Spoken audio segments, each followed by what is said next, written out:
కావాలి? ప్రార్థన కావాలి, ప్రార్థన కావాలి.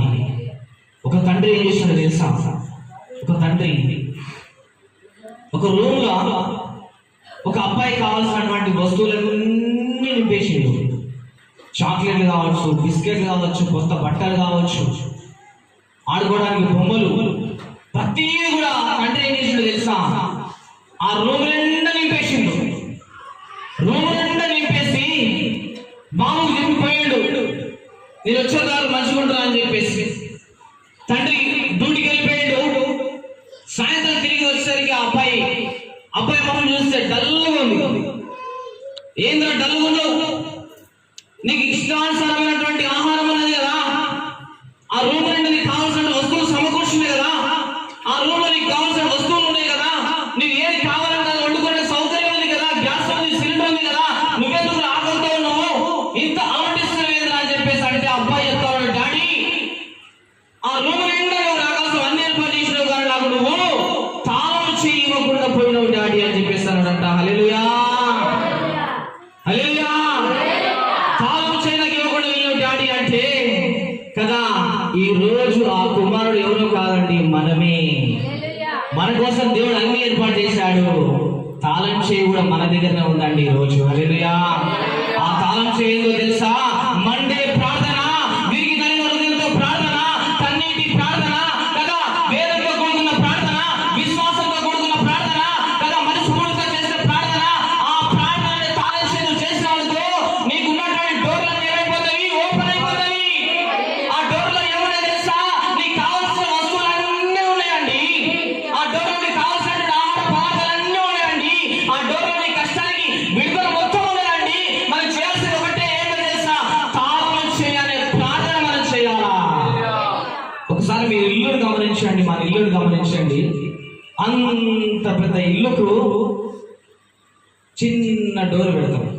2 అంతస్తులు 3 అంతస్తులు కట్ట కానీ అంత పెద్ద ఇల్లుకు చిన్న డోర్ పెడతాం. అంత చిన్న డోర్కు ఏ వేస్తాము? తాళం ఎంత ఉంటుంది? ఇంతే ఉంటుంది. శూన్యంగా ఇల్లేమో మేడలు మేడలు, కానీ దాన్ని కాపాడాల్సిన బాధ్యత ఎవరికి? ఇంత తాళం పురకు మరి తాళం చేస్తుంటది, తాళం చేస్తుంటది. ఈ చిన్న తాళం చేయి ఆ ఇంటినంతా కాపాడుతుంది. హల్లెలూయా, హల్లెలూయా. అర్థమవుతుందా? నువ్వు చేసే చిన్న ప్రార్థన నీ కుటుంబాన్ని పంచబెడతా ఉంటది. నువ్వు చేసే చిన్న ప్రార్థన నీ కుటుంబాన్ని రక్షిస్తూ ఉంటది. నువ్వు చేసే చిన్న ప్రార్థన నీ సమస్య తొలగిస్తూ ఉంటది. నువ్వు చేసే చిన్న ప్రార్థన నీ రోగాన్ని తొలగిస్తూ ఉంటది. నువ్వు చేసే చిన్న ప్రార్థన నీకు కావాల్సిన అవసరం దేవుడు ఏం చేస్తూ ఉంటాడు? తీరుస్తూ ఉంటాడు.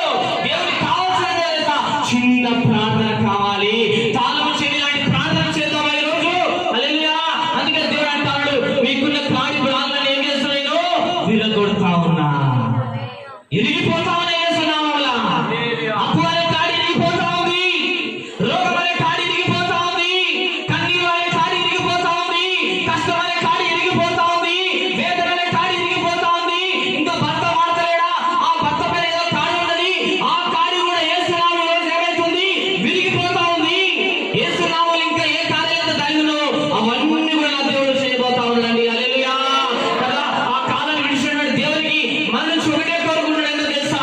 తాళం చెవి లాంటి చిన్న ప్రార్థన కోరుకుంటా ఉన్నాడు. తాళం చెవి లాంటి చిన్న ప్రార్థన చేద్దామా? తాళం చెవి లాంటి చిన్న ప్రార్థన, చిన్న ప్రార్థనే కదా. కొండ లాంటి సమస్య కూడా ఏం చేస్తుంది? కింద పడేస్తా ఉంటది. ఎన్ని కార్యాలు చూసామండి మనం మన జీవితంలో, ఎన్ని మేలు చూసామండి మనం మన జీవితంలో, ఎన్ని అద్భుతాలు చూసామండి మనం మన జీవితంలో.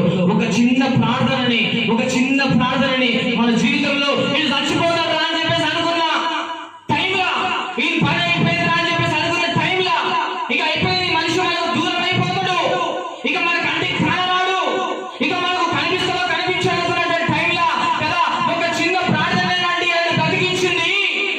ఒక చిన్న ప్రార్థన లాంటి సజీవులకు నిలబెట్టింది. ఒక చిన్న ప్రార్థన లాంటి కష్టాల నుంచి విడిపించింది కదా. మనం అందరం ఏం చేయాలి? తాళం చెవి లాంటి చిన్న ప్రార్థన చేయాలా? హల్లెలూయా.